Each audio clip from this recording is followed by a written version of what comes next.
성령으로 충만하게 하옵소서. 예배 가운데 성령님이 운행하여 주시고 성령님 임재하여 달라고 시간 함께 기도하시고 우리 다 내세우신 우리 사자 목사를 위해서 다 같이 기도하시겠습니다. 할렐루야. 아버지 하나님 감사합니다. 오늘도 저를 선택하여 불러주시고 귀한 자리 예배 자리에 우리의 최고의 사랑의 표현으로 하나님 예배할 수 있도록 경배할 수 있도록 찬양할 수 있도록 인도하시니 감사드립니다.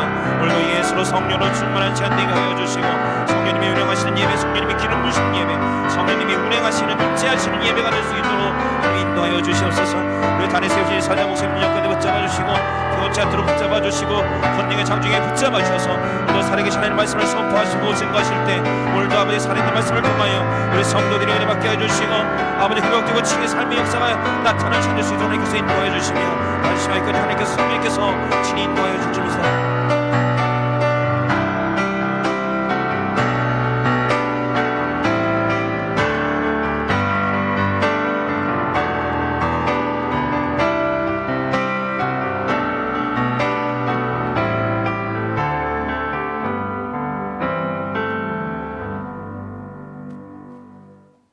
함께 일어나셔서 묵도하심으로 거룩한 주일 아침 2부 예배를 하나님 앞에 드리겠습니다.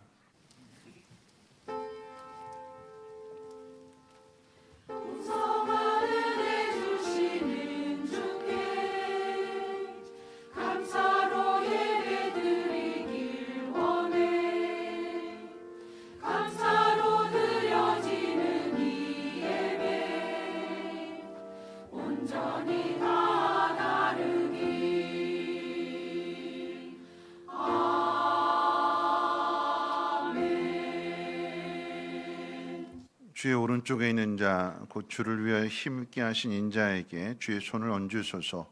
그리하시면 우리가 주에게서 물러가지 아니하오리니 우리를 소생하게 하소서. 우리가 주의 이름을 부르리이다.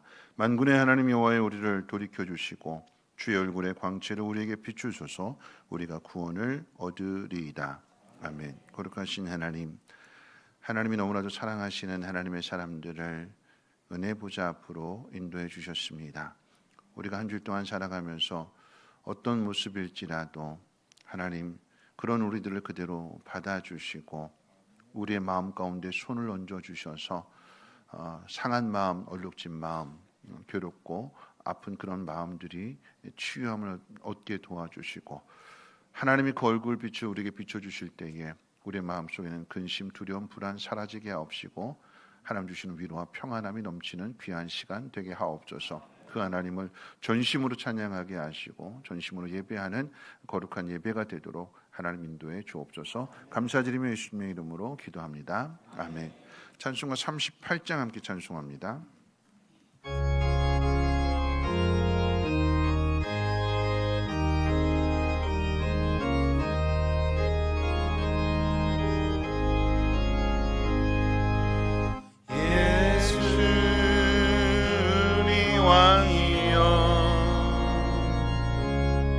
이곳에 오셔서 우리가 왕께 드리는 영광을 받아 주소서. 영광을 받아 주소서. 우리는 주님의 백성, 우리는 주님의 백성. 주님은 우리 왕이라, 주님은 우리 왕이라. 왕이신 예수님 오셔서, 왕이신 예수님 오셔서 좌정하사 다스리소서. 예수 우리 주시여 이곳에 오셔서 우리가 주께 드리는 찬양을 받아 주소서. 우리는 주님의 종들, 주님은 주시라. 주 대신 예수님 오셔서 이 찬양을 받아 주소서.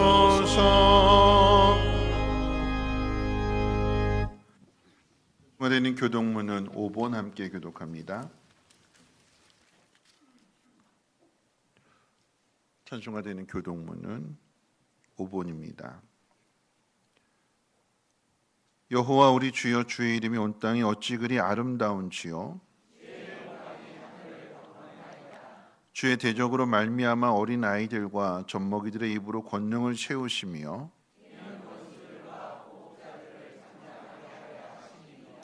주의 손가락으로 만드신 주의 하늘과 사람이 무엇이기에 주께서 그를 생각하시며 그를 하나님보다 조금 못하게 하시고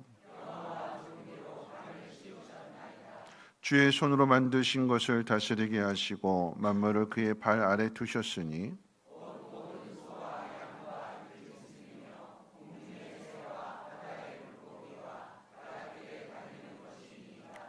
여호와 우리 주여, 주의 이름이 온 땅에 어찌 그리 아름다운지요.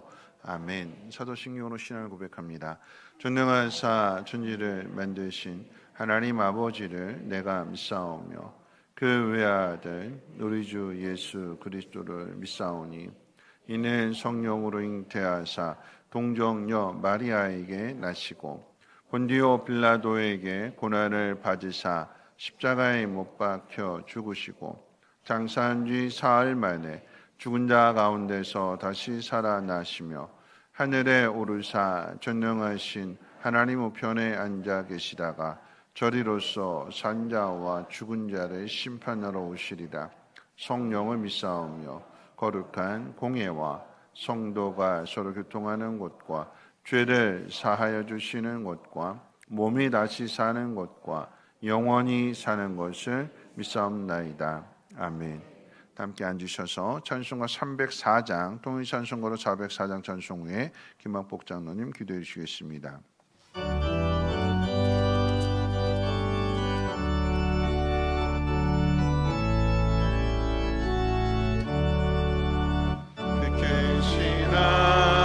하나님의 사랑 말로 다 영영 못하네.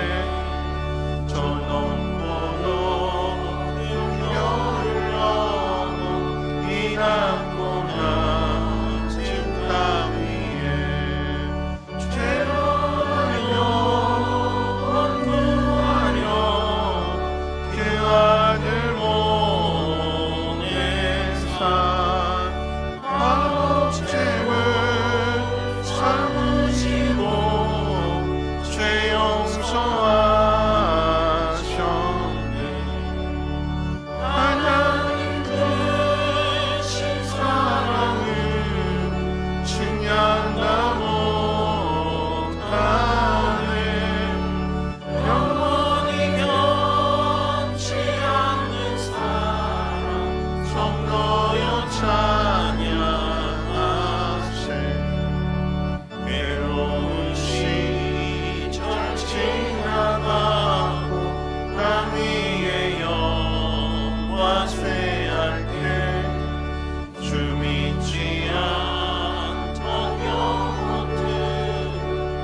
소리 외쳐 울어도 주 있는 성도들에게 그 사랑 내푸사 우리의 죄 사했으니 그대 잊을까.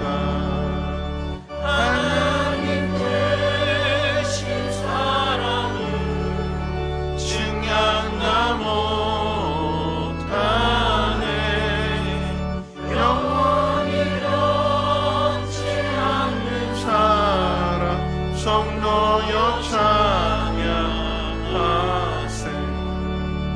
하늘을 두루마리 삼고 바다를 먹을 삼아도 한없는 하나님의 사랑 다 기록할 수 없겠네.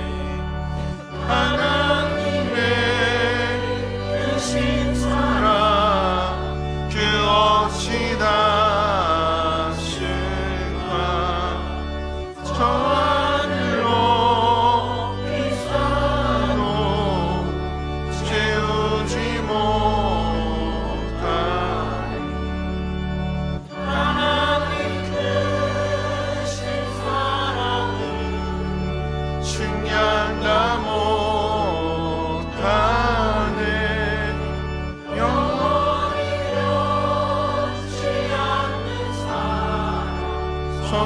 인하여 찬양하세.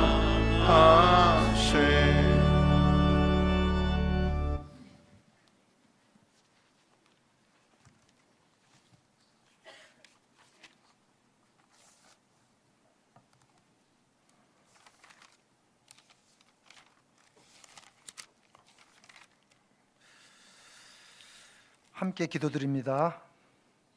주의 오른손에는 장수가 있고 그의 왼손에는 부귀가 있나니 그 길은 즐거운 길이요 그의 기름길은 다 평강이니라. 참 좋으시고 고마우신 평강의 주 하나님, 겪으신 은혜와 사랑에 감사드립니다. 2025년 2월의 둘째 주일을 맞이하여 주님 전에 나와 찬양과 기도와 말씀으로 예배드리게 하시니 감사드립니다. 이 시간 오직 신령과 진정으로 주께 드리는 예배가 되게 하시고 주님 영광만 나타내는 귀한 은혜의 시간이 되도록 인도하여 주옵소서.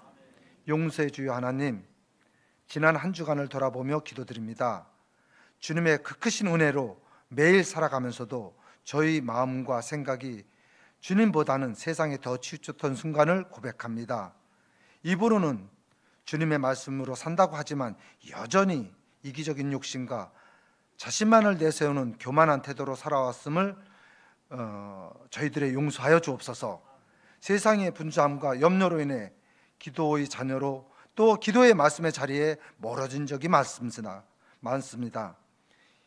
이웃을 내 몸과 같이 사랑하는 주님의 말씀을 잊고 때로는 세상 속에서 시기와 질투로 성도와 이웃에게 상처를 주었던 저희의 부족함을 회개하오니 불쌍히 여겨 주옵소서. 2025년 새날 새 아침에 주님께 결단과 다짐했던 그 마음을 변치 않게 하시고 늘 깨어 있어서 넘어지고 쓰러져도 다시 일어나 뚜벅뚜벅 주께 걸음을 옮겨가는 저희가 되도록 인도하여 주옵소서. 거룩하신 주여 하나님, 우리나라 대한민국을 기억하여 주옵소서. 정치적으로 혼란의 소리가 높아지고 있는 이 시대에 화합과 상생의 길로 나가게 하시고 위정자들이 국민의 소리를 듣고 하나님의 공의로 이 나라를 다스리게 하여 주옵소서. 무엇보다도 저희가 이 땅에서 하나님의 백성으로 기도로 깨어 있어서 이 민족을 위해 끊임없이 중보하게 하여 주옵소서. 선한 목자 되시는 주여 하나님, 교회를 위해 기도드립니다. 저희 성민교회가 하나님의 말씀 안에서 더욱 든든히 세워지고 성령 충만함으로 부흥케 하여 주옵소서. 이 시대의 혼란 속에서도 진리의 빛을 비추는 교회가 되게 하시고 죽어가는 영혼들을 구하는 데 앞장서며 세상의 빛과 소금이 되게 하여 주옵소서. 성도 하나하나가 주의 사명을 잘 감당하며 지역사회와 세상 가운데서 하나님의 나라의 확장을 위하여 귀히 쓰임받는 우리가 되게 주여 인도하여 주옵소서. 감사의 주여 하나님, 지난주 복금토 시온청년부가 은혜 가운데서 수양관에서 수련회를 마치게 함을 감사드립니다. 올 겨울 들어 최고로 기온이 내려가는 악조건과 열악한 환경 속에서도 주님을 갈망하며 주를 부르짖며 하나님이 원하는 삶을 주제로 순종과 성경으로 배워가는 은혜의 시간이 되게 하심을 감사드립니다. 곧이어 예담초등부, 히엘틴 청소년부, IER 유치백 이르까지 겨울 수련회를 통하여 다음 세대가 믿음의 일꾼으로 성장하길 간절히 원합니다. 주의 사랑을 전하는 다음 세대들로서 선한 영향력으로 인도하여 주옵시고 그 시간을 통하여 주님을 닮아가는 귀한 시간이 되도록 허락하여 주옵소서. 사랑의 주여 하나님, 이 시간 담임 목사님을 위해 기도드립니다. 또한 이 단위에 세워주심에 감사드립니다. 목사님의 영향권을 강건함으로 세워주시고 성령 충만함과 지혜를 주셔서 말씀을 통해 저의 심령이 새롭게 되고 주님의 뜻을 발견하며 한 주간 살아갈 힘과 용기를 얻게 하여 주옵소서. 축복의 주여 하나님, 임마누엘 찬양대의 호흡을 기뻐 받아 주옵시고 예배를 위하여 섬기는 모든 손길과 그들의 수고와 헌신을 기억하시어 넘쳐나는 은혜와 축복으로 채워 주옵소서. 감사드립니다. 살아계셔서 역사하시는 주 예수 그리스도의 이름으로 기도드립니다.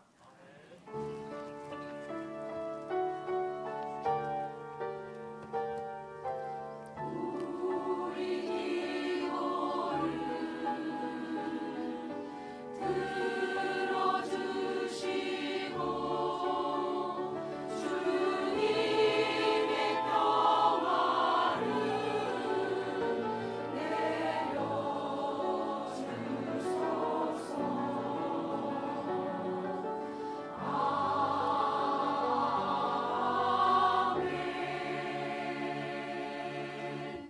교회 소식은 주보를 참고해 주시고 오늘 저녁 예배는 교사원신 예배로 드려지게 됩니다. 주행한 교회 윤건수 목사님 오셔서 말씀 전해 주십니다. 오늘 주일 예배 2부 후에 이 시간 끝나고 난 다음에 재직회가 있습니다. 재직되시는 분들, 서리 집사 이상 되시는 분들은 꼭 재직회에 참여해 주시길 바라겠고요. 다음 주 주일 교육부장 회의가 있습니다. 가정 및 사업장 신방이 시작이 되었습니다. 신방이 필요하신 분들은 게시판에 2월 한 달 일정에 빈 자리에 신청해 주시면 되겠습니다. 작년 기도하신 것처럼 시원총연보 수련회는 은혜 가운데 잘 마쳤고 이제 돌아오는 목요일부터 금요일 토요일까지 슬기로운 말씀 생활이라고 하는 주제를 가지고 주님의 사랑을 위해 던져진 삶이라고 하는 제목을 가지고 교회에서 우리 예담 초동부에 성경학교가 있습니다. 많은 관심 가져주시고 또 기도와 협력해 주시기를 바라겠습니다.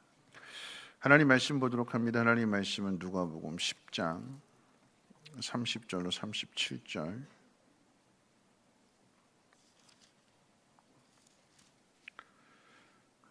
누가복음 10장 30절에서 37절까지 말씀을 제가 봉독합니다. 예수께서 대답하여 이르시되 어떤 사람이 예루살렘에서 여리고로 내려가다가 강도를 만나매 강도들이 그 옷을 벗기고 때려 거의 죽은 것을 버리고 갔더라. 마침 한 제사장이 그 길로 내려가다가 그를 보고 피하여 지나가고 또 이와 같이 한 레위인도 그곳에 이르러 그를 보고 피하여 지나가되 어떤 사마리아 사람은 여행하는 중 거기에 이르러 그를 보고 불쌍히 여겨 가까이 가서 기름과 포도주를 그 상처에 붓고 싸매고 자기 짐승에 태워 주막으로 데리고 가서 돌보아 주니라. 그 이튿날 그가 주막 주인에게 데나리온 2를 내어주며 이르되 이 사람을 돌보아 주라. 비용이 더 들면 내가 돌아올 때 갚으리라 하였으니 내 생각에는 이 세 사람 중에 누가 강도 만난 자의 이웃이 되겠느냐. 이르되 자비를 베푼 자니이다. 예수께서 이르시되 가서 너도 이와 같이 하라 하시니라. 아멘. 임마누엘 찬양대 찬양 있겠습니다.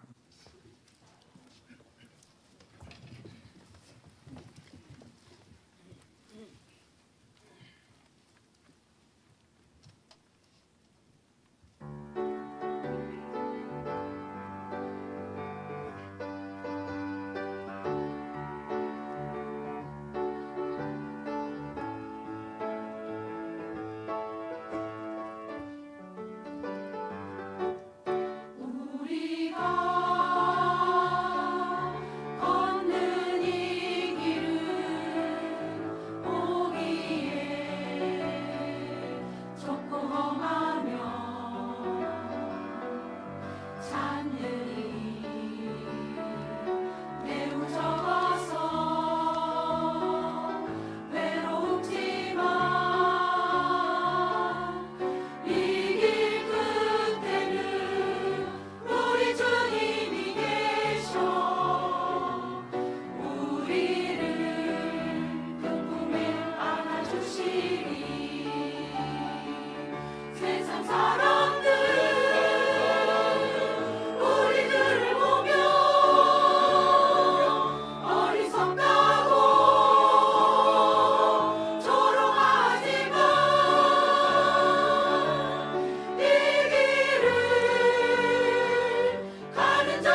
기도하겠습니다. 하나님 우리를 사랑하시기에 그 아들 예수 그리스도를 통하여 우리 모두가 함께 길을 가는 사람이 되게 하셨습니다. 그 하나님을 찬양하며 경배하는 심령들마다 그 마음속에 하늘로부터 주는 위로와 평안함이 넘치게 하시고 그 위로와 평안함을 우리보다 더 어렵고 힘든 자리에 있는 사람들에게 나누어주고 또 그들을 함께 초대함으로 인하여서 함께 걸어가는 길이 되게 하옵소서. 혼자 가면 외롭고 쓸쓸하지만 함께 가면 정감도 있고 친밀하고 기쁘고 평안할 일이 더 넘쳐나게 될 것입니다. 그 길을 걸어갈 수 있는 성민교회가 되게 하시고 그 지경이 넓어지게 하시고 성민교회 지경이 넓어지는 것만큼 도움을 받고 사랑을 받는 사람들이 더욱 많아질 수 있는 거룩한 교회로 삼아 주시옵소서. 오늘도 하나님 말씀을 듣습니다. 우리가 해야 될 일들이 무엇인지 하나님을 사랑하는 법, 이웃을 사랑하는 법을 잘 배우게 하여 주시고 또 한 주일 동안 실천할 수 있는 우리 모두가 되게 하시고 그 일로 인해 더 감사할 것들이 넘쳐나는 복된 삶이 되게 하옵소서. 감사드리며 예수님의 이름으로 기도합니다. 아멘.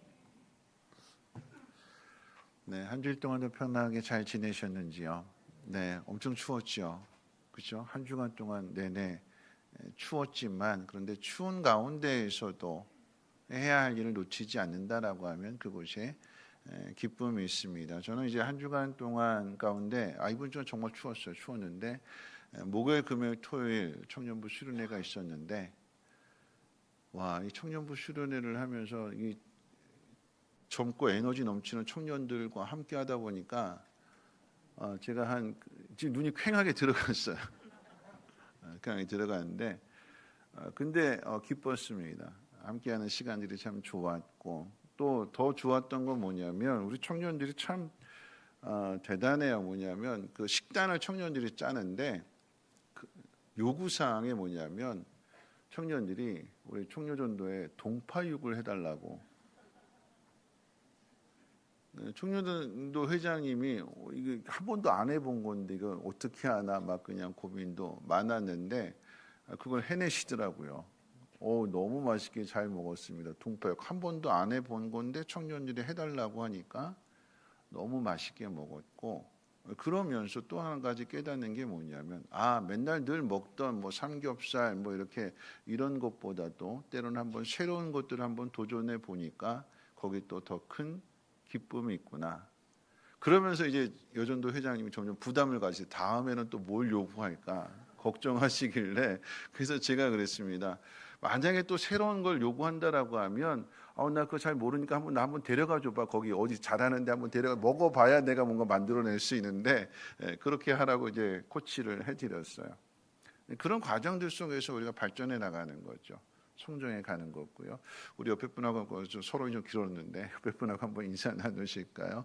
하나님 당신을 사랑하시는데 하나님 당신이 늘 새로워지기를 원하십니다 하고 인사해 볼까요? 하나님 당신이 사랑하십니다. 근데 하나님 늘 당신이 새로워지기를 원하십니다. 오늘은 이제 지난 주일에 이어서 이웃을 사랑하는 것이 그 전주에는 하나님 사랑하는 것이 하나님의 뜻이고 그리고 지난주에는 이웃을 사랑하는 것이 하나님의 뜻이라고 했는데 예수님께서 들려주신 선한 사마리아인의 이야기를 조금 더 생각해 보려고 합니다. 사랑에 대한 이야기겠죠.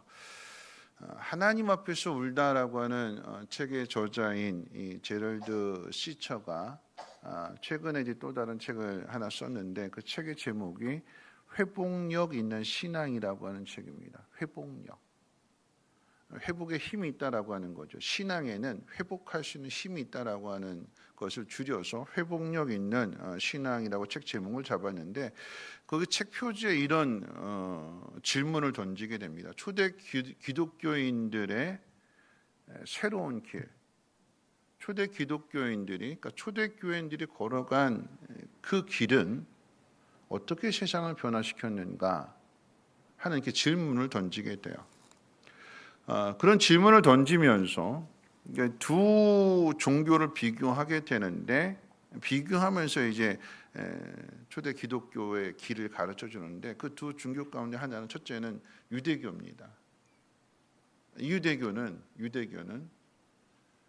이스라엘 민족이 선민 의식이라고 하는 그 선민 하나님이 택함 받은 백성이라고 하는 이 선민 의식에 빠져서 유대인들만 구원받는다고 생각하고 유대인들만 사랑받는다고 생각해서 스스로 고립이 되어져 버립니다. 하나님의 뜻은 하나님의 사랑을 받았기 때문에 그 사랑을 흘려보냄으로써 나눠줌으로 인해서 모든 사람들을 그 사랑의 공동체 안으로 그 울타리를 크게 하라라고 하는 것이 하나님의 뜻인데 그게 하나님의 사랑인데 유대인들만 사랑받아야 되고 유대인들만 구원받아야 되고 그래서 어떻게 해요? 고립됐다라고 하는 거죠. 반면에 로마의 종교는 순응입니다. 순응. 고립과 반대로 순응의 의미는 뭐냐면 이 로마라고 하는 나라가 다른 주변의 나라들을 다 정복하게 되니까 거기에 이제 나라를 빼앗긴 사람들, 그래서 노예가 되고 종이 된 사람들, 가지고 있는 모든 환경을 하루아침에 전쟁을 통해서 다 잃어버리게 된 사람들, 그들에게 로마가 뭐라고 가르쳐 주는가 하면 그 너희들의 운명이다라고 하는 거죠. 너희들의 운명이, 너희가 지금 살고 있는 그 환경은 너희들의 운명이기 때문에 그거 받아들여라. 그거 이겨내려고 하지 말고 극복하려고 하지 말고 그게 운명이니까 그렇게 정해진 거니까 그렇게 살아라. 그 속에서 고립과 운명주의에 빠진 그 속에서 초대 교인들이 한 일은 무엇이냐면 이 초대 교인들이 뭐 말하자면 이스라엘 백성들이잖아요. 유대인들이잖아요. 나라 빼앗겼습니다. 압제를 당하고 있어요. 근데 그 속에서 해야 될 길이 무엇이냐면 새로운 길을 가라라고 하는 얘기예요. 새로운 길. 그 새로운 길이 무엇이냐면 사랑하는 길입니다. 유대인들에게 로마 사람은 원수입니다. 나라를 빼앗은 원수입니다. 행복을 빼앗아간 원수입니다. 새로운 길은 그 사람들을 사랑하라라고 하는 거죠. 이런 그 책의 내용 가운데 이 초대교회의 모습은 이제 사도행전 안에 기록되어진 모습인데 지극히 작은 자들에게 남다른 긍휼과 자비를 베풀어준 이야기. 힘들고 어려운 사람들이 교회에 와서 그 교회 안에 있는 부유한 사람들이 자신의 것을 팔아서 나누어주게 될 때에 모두가 다 같아지게 되는 것이고 필요한 것들을 공급받는 그런 이야기들이 이제 초대교회의 모습이잖아요. 그 모습이 로마 사람들을 놀라게 했을 뿐만 아니라 로마 황제까지도 놀라게 합니다. 그러니까 책의 내용 가운데 이런 이야기가 있어요. 기독교에 대해서 반감을 가지고 있는 율리아누스라고 하는 그 로마 황제가 있어요. 이 율리아누스는 그 앞에 있는 선황제 콘티아누스 황제가 기독교를 국가 종교로 공인을 했는데 이걸 뒤집어 버렸어요. 자기 삼촌이기도 한 황제가 이제 앞으로 우리는 예수를 믿을 거다. 기독교가 우리 로마의 국가적인 종교다. 이렇게 선언을 해버렸는데 그 조카가 이걸 뒤집어 버렸어요. 콘스탄티누스 죽고 난 다음에 뒤집어 버렸습니다. 로마 옛날 종교를 다시 복원하려고 하면서 그 중심이 뭐냐면 이 율리아누스의 마음은 신앙심은 뭐냐면 자기 사랑입니다. 자기를 너무나 사랑해요. 자기가 모든 것을 다 할 수 있다고 봅니다. 그런데 이 율리아누스조차도 기독교인들의 어떤 모습만큼은 인정하게 되는데 그 어떤 모습이 뭐냐면 사랑하는 모습입니다.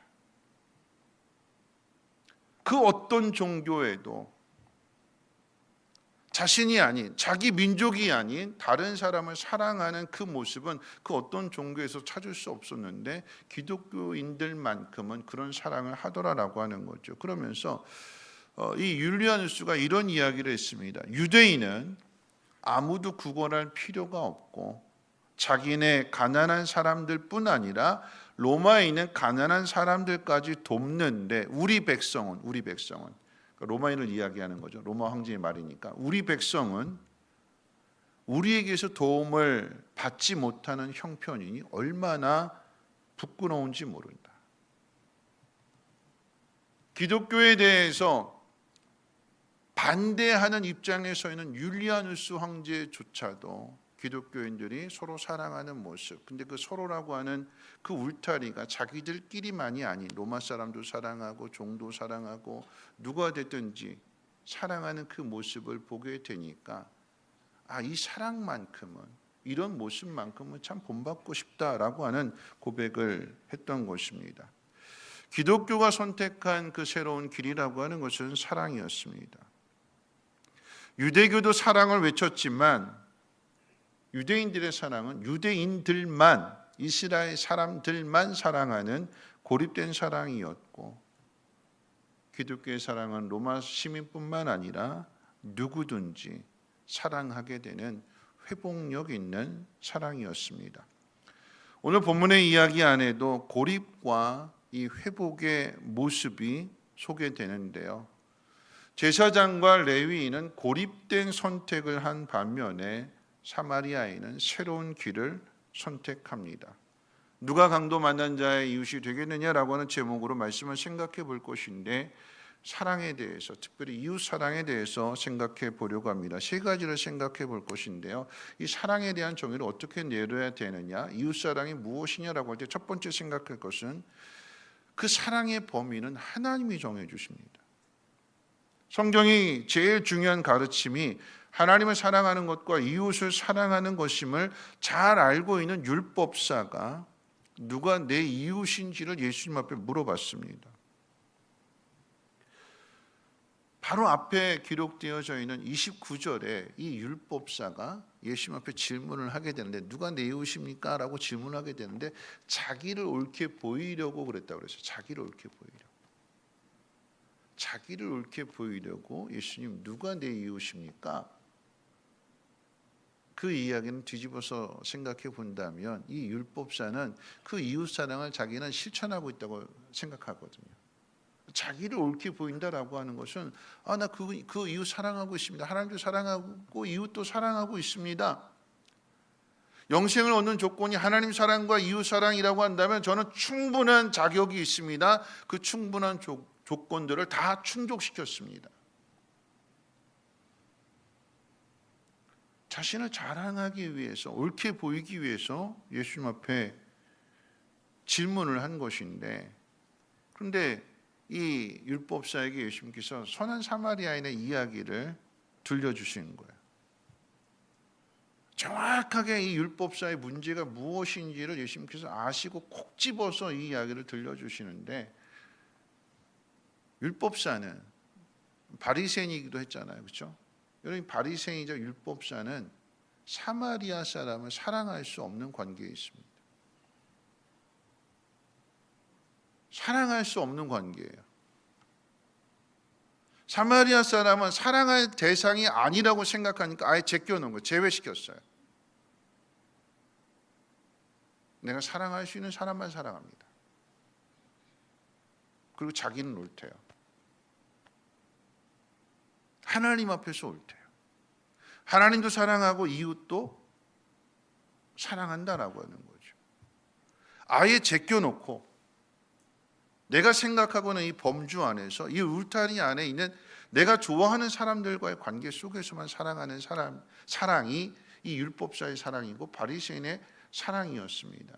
그러니까 우리가 흔히 하는 말로 이런 거죠.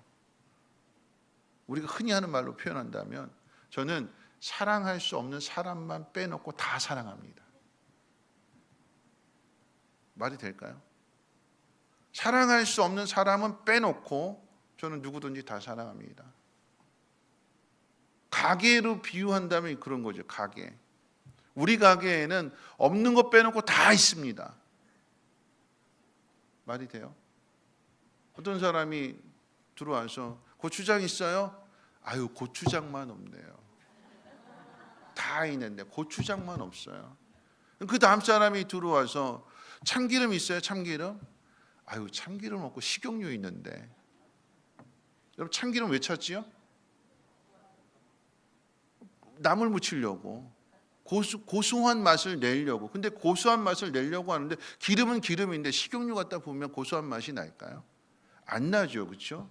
그러니까 맛을 잘 아는 사람은 참기름이 원해서 참기름을 찾는데, 참기름이 없고, 아유, 우리 가게는 참기름만 빼놓고 식용유 있는데요. 그 다음 사람이 들어왔어요. 그 다음 사람이 가게에 들어와가지고 물티슈 있어요? 하고 물어봤는데 이 가게 주인이 아유 물티슈 없고 각티슈 있는데 그 각티슈 물에 적셔서 쓰면 물티슈 될 수 있어요 라고 주인이 이야기한다면 답이 될까요? 물티슈 찾는 사람에게 각티슈 물에 적셔서 쓰라고 한다면 쓸 수는 있겠죠. 답이 될까요? 답이 안 돼요. 그 가게 가고 싶을까요? 그 가게 안 가요. 내가 찾는 게 없는데, 내가 원하는 게 없는데, 그러면서도 없는 것 빼놓고 다 있다고 이야기해 버린다라고 하면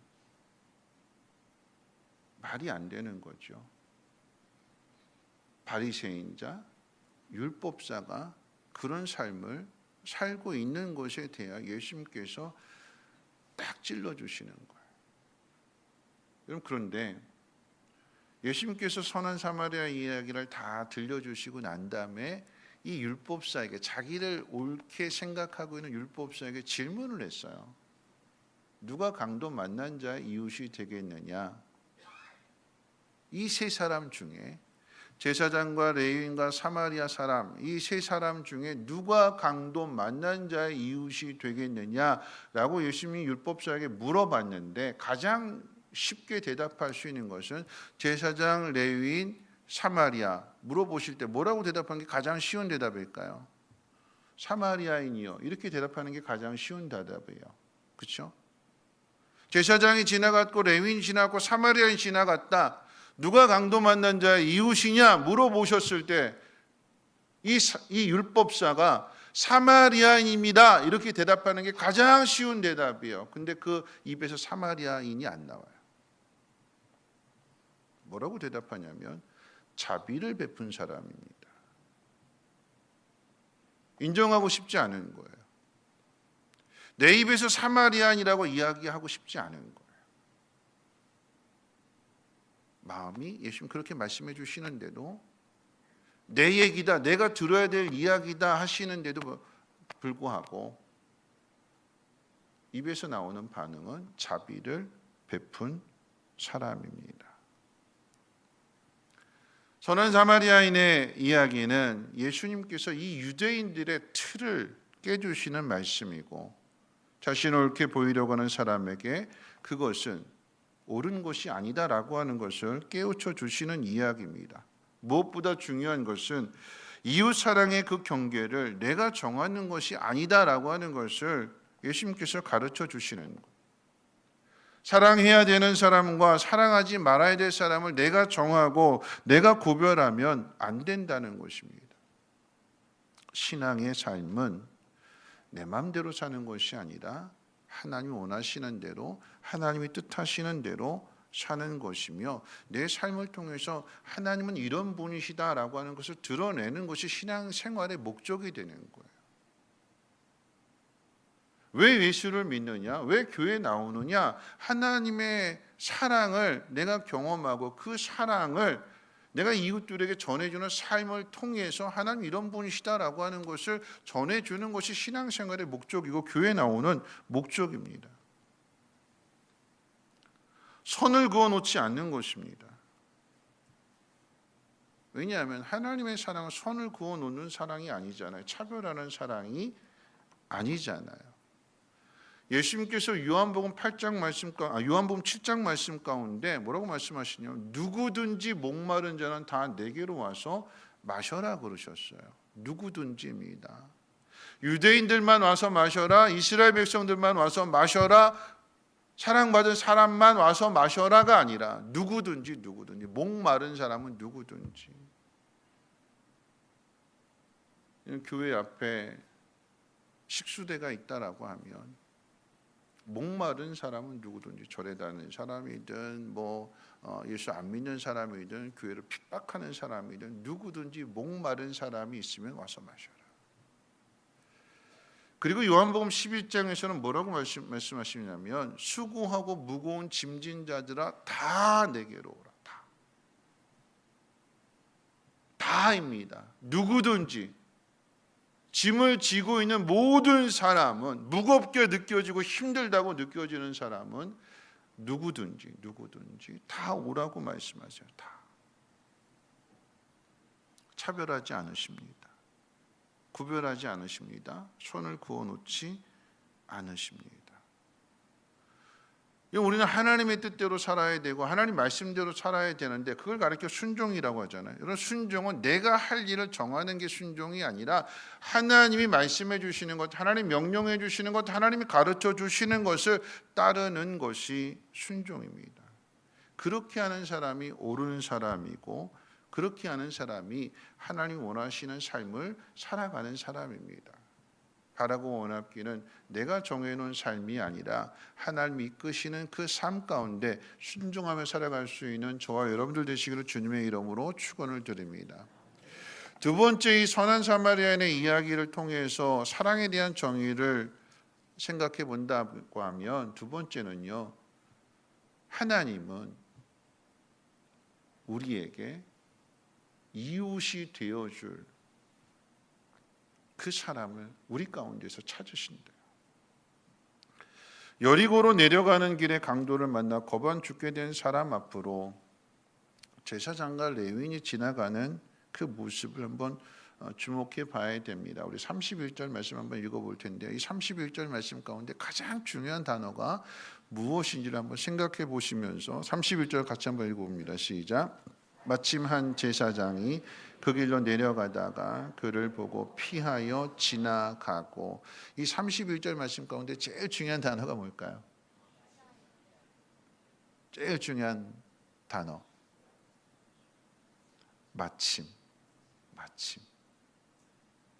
마침이라고 하는 단어예요.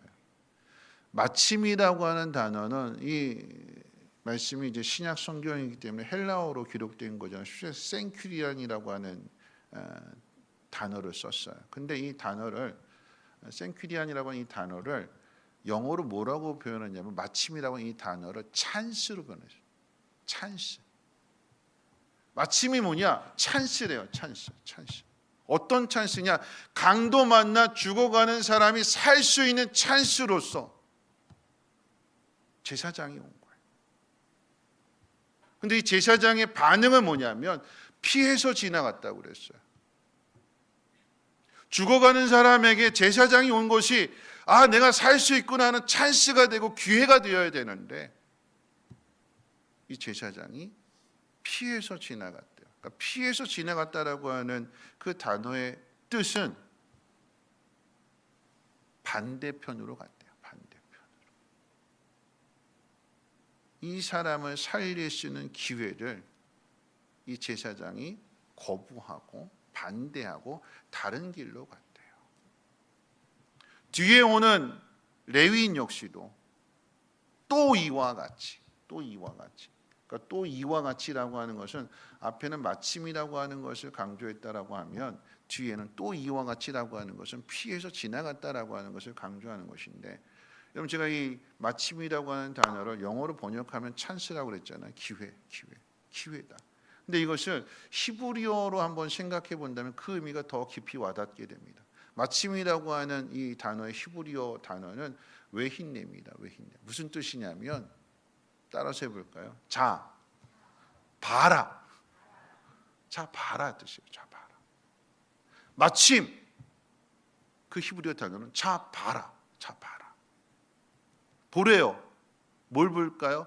강도 만나서 거반 죽게 된 사람, 죽어가는 그 사람 앞에 자, 봐라. 누가 오고 있어요? 제사장이 오고 있어요. 자, 봐라. 여러분 이 단어가 마침이라고 하는 단어, 왜 힘내라고 하는 단어가 가장 이해하기 쉽게 사용되어진 것이 룻기서 2장인데 룻기서 2장 2절로 4절 말씀을 같이 화면 한번 띄워 주실까요? 룻기서 2장 2절로 4절 말씀 같이 한번 읽어볼까요? 한번 읽어봅니다. 시작.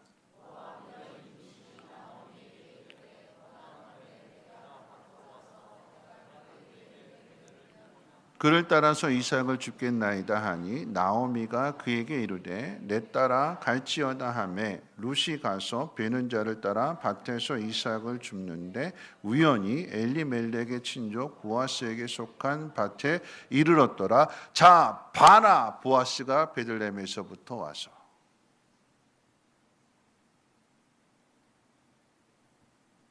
과부가 된 두 여인이 오늘 뭐 먹지? 오늘 어떻게 살아갈 수 있을까? 뭘로 버텨낼 수 있을까? 룻이 시어머니에게 내가 누군가에게 은혜를 입거든 그 밭에 가서 이삭을 주워 오겠습니다 하고 어머니한테 이야기하고 나갔는데 밭에 이르렀는데 그 밭이 마침 나중에 이 룻의 남편이 될 보아스의 밭이었고, 그런데 자 봐라 그러면서 보아스가 왔대요. 누가 보내신 걸까요? 하나님 보내신. 누가 이 여인의 양식을 채워줄까? 하나님이 찾으시는 사람이 보아스였고, 그 보아스를 마침 보내줬더니 뒤에 나오는 이야기도 어떤 이야기냐? 이 보아스가 이 여인의 가정을, 이 룻의 가정, 나오미의 가정을 살리기 위해서 부지런히 쉬지 않고 일하는 그 모습들. 앞서 이 관계가 더 가까운 사람이 있었는데 이 사람이 난 안 한다, 난 포기해버리게 되니까 그 다음에 있었던 보아스가 열심히 일하는 거죠. 하나님이 찾으시는 사람이 보아스였다. 마침 자 봐라, 찬스다 라고 하셨는데 제사장과 레위는 얼굴을 돌려버렸어요. 아유 그럴 수 있지라고 이야기할 수 있겠죠. 아유 그럴 수 있지, 뭔가 바쁜 일이 있겠지, 뭔가 사정이 있겠지. 여러분, 그런데 성경에서 마침 자 봐라 찬스다라고 하는 단어를 사용해서 제사장을 하나님께서 그곳으로 가게 하셨다면, 그 시간에, 그 타이밍에, 그 장소에 그 길을 지나가게 됐다면 어떤 일이 우선일까요? 어떤 일이 가장 중요한 일일까요? 어떤 일이 하나님 원하시는 일일까요? 성전에서 예배를 드리고, 성전에서 제사를 드리고, 성전에서 봉사하고, 그 일도 하나님의 일이라고 이야기하겠지만 하나님이 그 자리에 그리고 그 시간에 보내셨다라고 하면 그 사람을 살려내는 일이 하나님의 일 아닐까요? 하나님이 이런 분이시구나, 하나님은 이렇게 사랑하시는 분이구나, 하나님은 그가 누구일지라도 죽어가는 사람을 외면하지 않고 그를 살려내시는 분이 하나님이시구나 하는 것들을 보여주고 나타내는 일이 가장 중요한 하나님의 일이 아닐까요? 하나님의 일을 한다고 하면서 그 일을 행하지 않는다면 그것은 하나님 앞에 죄가 되는 것이고 하나님 앞에 회개해야 될 모습일 것입니다. 우리들의 이야기이고 내 이야기입니다. 하나님 원하시는 것이 무엇이냐? 나는 하나님을 드러내고 있느냐? 내게 주어진 이 모든 상황들 속에서, 내게 주어진 이 자리에서 그 하나님의 사랑을 흘려보내느냐? 그 하나님의 사랑을 전해느냐? 도움이 필요한 사람에게 찬스가 되어주고 기회가 되어주고 살 수 있는 소망이 되어주느냐? 하나님이 그 사람을 찾으신다라고 하는 것입니다. 자, 마지막 세 번째로는요, 새로운 길, 새로운 이웃을 만들어가는 사람, 이 사마리아인을 소개하게 되는데, 이런 고반 죽어가는 사람을 살린 사람은 놀랍게도 사마리아인입니다. 예수님께서 다른 누구도 아닌 사마리아인을 이야기하시는 것은 이 사마리아인과 유대인의 관계는 함께할 수 없는 관계였고 오랫동안 미워하고 증오했던 관계였고, 더욱 이 사마리아인을 예수님께서 말씀하시는 것은 이 사마리아, 유대인과 사마리아 두 사람의 당사자 간의 관계에서 이야기한다면 사마리아 사람이 먼저 당했어요. 유대인들은 물론 이제 북이스라엘, 남유다가 갈라지게 되고 그 속에서 북이스라엘이 먼저 망하게 되고 북이스라엘을 망하게 한 이 아수르가 다시는 이 유대 민족이 단일 민족이 되지 못하도록, 독립하지 못하도록 이 유대인들을 뽑아다가 아수르에 살게 하고, 그러니까 바벨론이겠죠. 바벨론에 살게 하고 나머지 사람들, 주변의 사람들을 다 이곳에 와서 살게 하셨어요. 다 짬뽕이 되게 만들었어요. 혼합이 되게 만들어, 서로 결혼하면서 그 정체성을 잃어버리도록. 그러다 보니까 그런 시련을 겪지 않은 유대인의 입장에서 보니까 마치 신사참배와 같은 거죠. 신사참배한 사람과 하지 않은 사람들, 누가 정죄하느냐, 누가 비판하느냐. 참배하지 않은 사람, 나름대로 믿음을 지켰다고 하는 사람이 너 어떻게 그럴 수 있느냐 그러면서 증오하고 미워하고 갈라서게 되는, 사마리아 사람들이 그런 차별을 당했어요. 미움을 받습니다. 근데 예수님께서 누구를 지금 이야기하시냐면 그 차별을 당한, 미움을 받은 이 사마리아 사람이 강도 만나서 죽어가는 유대인을 살려줬대요.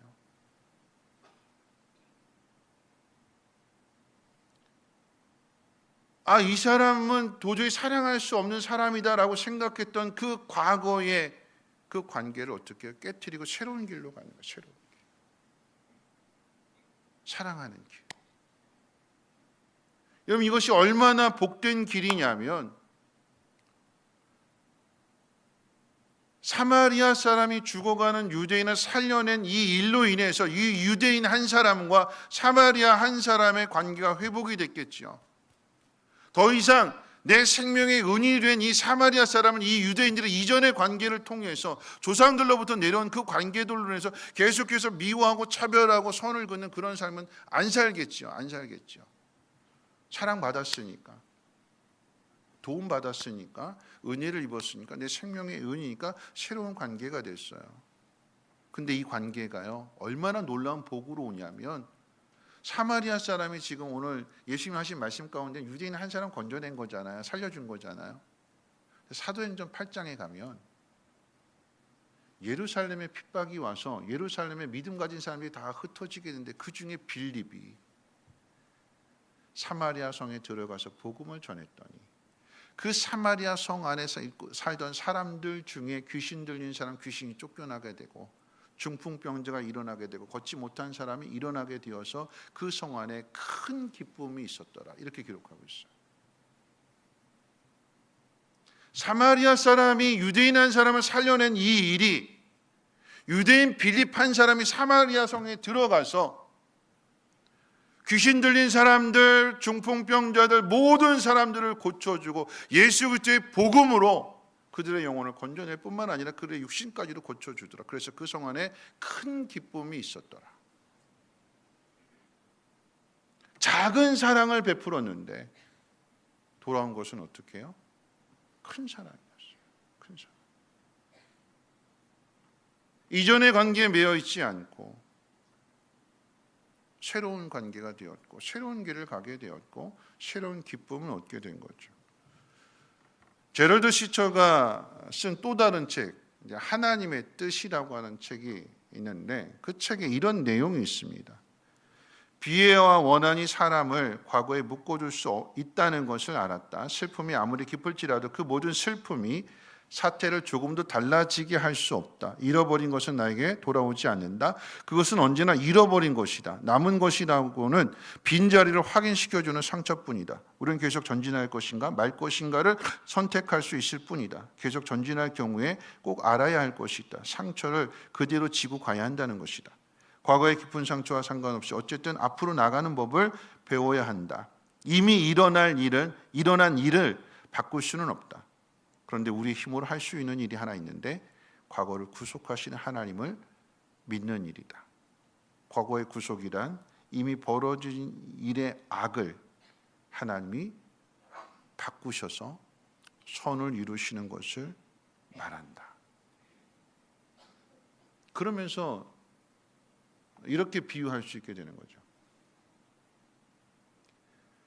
가정 환경이 불우하고 가정 환경이 힘들어서 힘들게 공부를 해야 했던, 자신의 인생은 자신이 책임지면서 공부도 해야 되지만 일도 했던 그 버거운 삶을 살아가게 될 때에 누군가로부터 뭐 장학금을 지원받든 뭐 용돈을 받든 그 따뜻한 사랑 하나를 받게 되었을 때에 그 사랑이 난 참 불우한 환경 가운데 태어났구나, 불우한 환경 가운데 자라는구나, 내 인생 앞으로 어떻게 될까 걱정하고 염려했던 한 사람이 그 따스한 사랑을 통해서 어떻게 해요? 다른 인생의 길을 가는 거예요. 그때 받았던, 어릴 때 받았던 그 사랑의 그 따뜻한 손길이 이 사람이 나중에 성공하게 되었을 때 자신이 받은 사랑을 생각하면서 그 어려운 사람들을 또 찾아가서 사랑해 주게 되는 새로운 인생이 되는 거예요. 새로운 길이 되는 거죠. 큰 일이 아니었어요. 하나님을 사랑하는 사람이 로마 이 사회 전체를 가슴에 품고 내가 이 로마 사회를 변화시키겠습니다가 아니라 내 앞에 있는 그 한 사람 한 사람을 돌아보고 그 사람에게 도움이 되어주고 위로가 되어진 그 일들이 쌓여지고 보여지게 되니까 로마가 변하게 되는 거지 한 사람이 로마 전체를 변화시키는 게 아니에요. 오늘 본문에 사마리아 사람이 죽어가는 유대인 한 사람을 살려내게 되었을 때에 이런 모습들이 또 전해진다라고 하면 그때는 하나가 되는 거죠. 세상이 변화가 되는 것이고 하나님의 사랑의 그 나라가 이루어지게 되는 것입니다. 여러분, 이런 모습들이 우리 안에 있기를 소망해 봅니다. 크게 생각하지 말고요. 물론 크게 생각해야겠지만 크게 생각하면 빨리 지쳐요. 이건 내가 할 수 없는 일이야 하고 우리도 나도 모르게 선을 그어버려요. 그러지 말고 마침이라고 그랬으니까, 자 봐라라고 했으니까 하나님 나를 그곳으로 보내셨다면, 그 자리에 있다라고 하면 하나님의 마음을 그대로 보여줄 수 있는 그 사랑의 섬김, 그 손길을 통해서 세상이 달라지게 되는 거죠. 한국 교회사 가운데 보면 이 한국 기독교 개척자들 중에도 이웃을 섬긴 선한 사마리아인에 대한 이야기들이 있습니다. 전남 지방의 초기 의료 선교 개척자이자 이제 한센인 치료 공동체 여수에는 이 애양원을 설립하는데 아주 큰 역할을 감당했던 해밀턴 포사이드라고 하는 사람, 그리고 최흥종이라고 하는 사람이 이제 한국 교회사에 소개가 되는데, 이 최흥종이라고 하는 사람은 원래 이 광주 지역에 아주 유명한 건달이었고 깡패였대요. 그러니까 지금은 이제 호남신학대학교가 위치한 광주 양림동에 선교사님이 살고 있었는데, 이 선교사님 집에 이 깡패였던 최흥종 이 사람이 계속 드나들면서 나중에 이제 회심하게 되고 예수를 믿게 되고, 그러면서 이제 선교사님들을 섬기는 그런 일들을 하게 되었는데, 포사이드라고 하는 이 선교사님은 목포에서 이제 환자들을 돌보고 있었고, 또 오웬이라고 하는 선교사님이 광주에서 환자들을 돌보는데 의료 시설이 너무나 열악하잖아요, 그렇죠?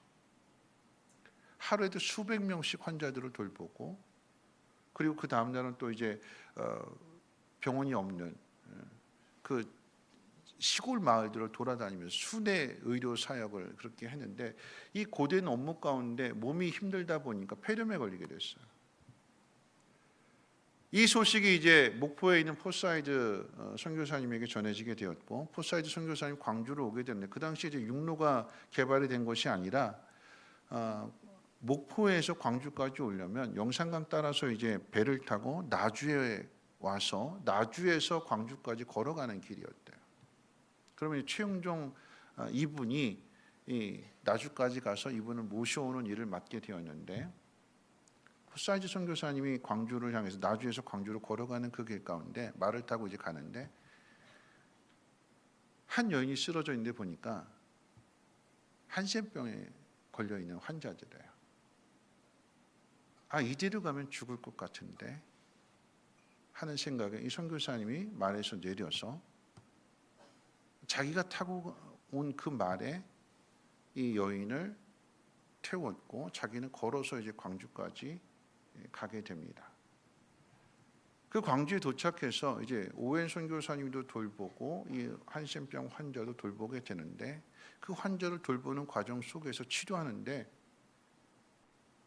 이 여인이 가지고 자기 몸을 의지했던 그 침상을 옮기게 되는데 의지했던 그 지팡이를 떨어뜨리게 되니까 이 포사이드 선교사님이 그 최영종이라는 분한테 미스터 최 그 지팡이 좀 주워줘요 이렇게 외쳤는데 이 최영종이라고 하는 분이 한센병 걸린 여인이 잡았던 지팡이라고 생각하게 되니까 이걸 못 짚는 거예요. 그 모습이 그냥 지나간 일이라고 생각하겠지만 이 최영종이라고 하는 분이 집에 돌아가서 생각하게 되는 거죠. 저거 주스면 저거 만지면 내가 전염병에 걸릴 거라고 생각해서 내가 꺼려했던 그 일을 내가 하지 않게 되니까 이 포사이드 선교사님이 아무런 서스럼 없이 그냥 그 지팡이를 짚는 그 모습을 보게 되면서 그리고 한센병 걸린 그 여인을 정말 자기 자식처럼 돌보고 치료해주는 그 모습, 장갑 끼고 치료하는 것이 아니라 맨손으로 이렇게 상처를 어루만져주고 약 발라주고 하는 그 모습을 보면서 이 최영종이라고 하는 분이 큰 도전을 받게 돼요. 저 힘이, 저 사랑이 어디서 나왔을까? 힘쓰는 거, 용감하다고 하는 거, 거기에 대해서 둘째 가라고 하면, 광주에서 둘째 가라고 하면 둘째 가라고 하면 서러워할 난데 나도 못하는 그 용기가 어디서 나왔을까? 저게 예수를 믿는 힘인가? 저것이 예수님의 사랑인가? 라고 생각하게 되니까 이분이 그 생각을 통해서 자기도 결단하는 거예요.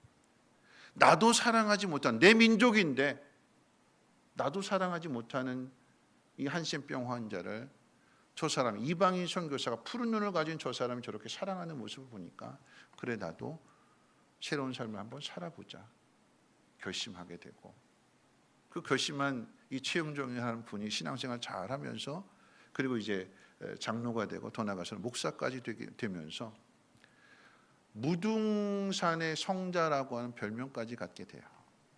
그게 한국 기독교 역사 가운데 한국 기독교가 어떻게 이렇게 성장하게 되었는가 그 이야기를 소개하면서 포사이드 선교사님이 오웬 선교사님을 치료하고 또 이 한센 여인병 걸린 여인도 치료하게 되는 과정 속에서 결과적으로 본다면 둘 다 죽어요. 무슨 의미가 있겠는가 이렇게 이야기할지 모르겠지만 한센병 걸린 여인이 치료를 받다가 죽게 되고 근데 그 소문이 쫙 퍼지게 되니까 광주 지역에 있던 모든 한센병 환자들이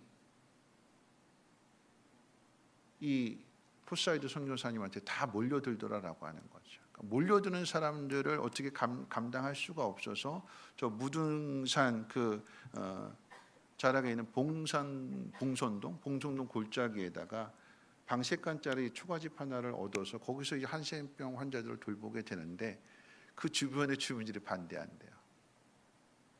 왜 반대할까요? 땅값 떨어진다고 전염병 걸린다고 여러 가지 이유가 있겠죠. 반대하더래요. 반대하니까 할 수 없어서 지금의 여수 애양원 있는 그 자리에 요양원 하나를 얻어서 그래서 그곳에서 애양원을 시작하게 되는 새로운 길이 되는 거예요. 새로운 길. 그냥 한센병 걸린 여인 한 사람 그저 살려낸 것도 아니고 치료받다가 죽은 것으로 일이 끝났는데 그 일이 그것으로 끝나는 것이 아니라 한센병 환자들이 몰려들게 되는 것이고 그러면서 대한민국 최초로 광주에 한센병 병원이 세워지게 되는 것이며 이것은 나중에 여수로 옮겨지게 되고 거기에 손양원 목사님이 섬겼던 애양원이 있게 되는 이런 놀라운 일들이 이루어지게 되는 거죠. 지금 내 앞에 쓰러져 있는 한 사람, 지금 내 앞에 넘어져 있는 한 사람을 일으켜주는 그 따뜻한 한 사랑이 하나님 원하시는 사랑이고 하나님이 찾으시는 사랑이며, 이 사랑을 통해서 세상이 변화가 되고 세상이 달라진다라고 하는 것입니다. 말씀 마칠 텐데요, 예수님은 자신을 옳게 보이려고 하는 이 율법사를 어떤 의미에서 보면 책망일 수 있고요, 어떤 의미에서 본다면 하나님의 나라가 너에게서 멀지 않았구나라고 하면서 하나님 앞에 더 가까이 갈 수 있는 길을 이 율법사에게 가르쳐 주시는 거였어요. 사랑의 대상은 내가 정하는 것이 아니라 하나님이 정해 주시는 것이며, 나의 도움을 필요로 하는 사람에게 내가 가는 것이라고 예수님이 가르쳐 주십니다. 사랑은 제한되지 않는다는 것입니다. 사람과 사람 사이에 맺었던 그 관계를 하나님의 사랑이 뛰어넘습니다. 이 사랑은 신분과 신분도 초월합니다. 어떤 장벽도, 어떤 울타리도, 어떤 장애물도 뛰어넘는 것이 사랑입니다. 그 사랑이 우리를 향한 하나님의 사랑입니다. 마침이라고 하는 단어를 기억하십시오. 히브리어로 자바라, 영어로는 찬스, 기회. 그 기회는 나를 위한 기회가 아니라 나를 통해서 넘어진 자가 일어설 수 있는 기회이고, 실망하고 낙심했던, 절망에 빠졌던 사람이 다시 새로운 용기와 희망을 가지고 새로운 길을 걸어갈 수 있는 기회가 됩니다. 그 기회를 주라라고 하는 것이고, 내가 그에게 기회가 되어 주었더니 이게 더 큰 기회로 나한테 돌아와서 나에게 복을 주시는 분이 하나님이십니다. 그 복을, 그 사랑을 전하며 그렇게 살아가시기를 주님의 이름으로 부탁을 드립니다. 우리 함께 일어나셔서 당신은 사랑받기 위해 태어난 사람 함께 찬양합니다.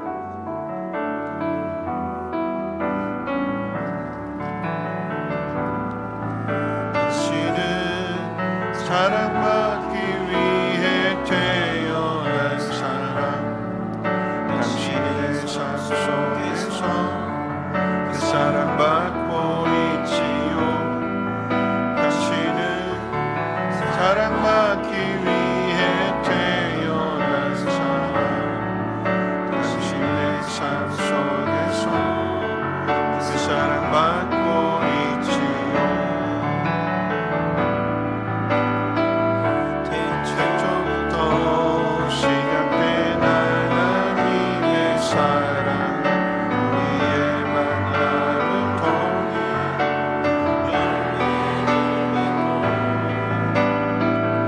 당신이 세상에 존재함으로 인해 우리에게 얼마나 큰 기쁨이 되는지,